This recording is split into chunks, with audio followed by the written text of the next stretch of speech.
Bonjour à tous, ravi de vous retrouver en cette mi-journée à l'heure de Paris Direct. C'est reparti pour 3 heures d'information non-stop. On va suivre aujourd'hui avec beaucoup d'attention la réunion de la coalition des volontaires. Les représentants d'une trentaine de pays se retrouvent donc aujourd'hui à Paris pour s'emparer du sort de l'Ukraine. Presque 4 ans après le début de l'invasion russe, Volodymyr Zelensky retrouve à l'Elysée son homologue Emmanuel Macron et la partie américaine représentée. Vous allez les voir, ils viennent d'arriver, Steve Witkoff et Jared Kushner. Et on va aller prendre le pouls tout de suite à l'Elysée. Retrouver notre envoyé spécial, Johan Baudin. Bon, pour faire quoi cette fois exactement? On nous dit qu'il s'agit d'afficher les convergences de chacun sur les garanties de sécurité à fournir à Kiev. Oui, exactement.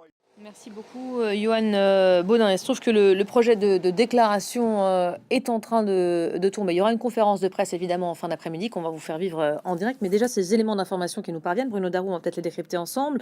On apprend que la coalition des volontaires évoque un mécanisme de surveillance et de vérification du cessez-le-feu dirigé par les États-Unis. Les alliés de Kiev sont prêts, nous dit également le communiqué, à un système de garantie politiquement et juridiquement contraignant. Oui, alors c'est un peu tout l'objet de cette discussion, avec beaucoup de points d'interrogation et beaucoup d'hypothèses quand même.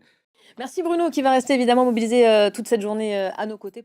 Mais il y a Johan Baudin qui est là-bas pour nous. On espère qu'il nous donnera du croustillant. Vous aperceviez cette cour de l'Elysée. J'aimerais qu'on voit l'image peut-être avec cette garde républicaine, image quand même à laquelle on n'est pas habitué. On n'a pas l'habitude des scènes que l'on vit depuis hier après-midi. Quand la France redécouvre la neige, eh bien ça donne évidemment de belles images comme celle-ci. On en reverra une autre dans quelques instants.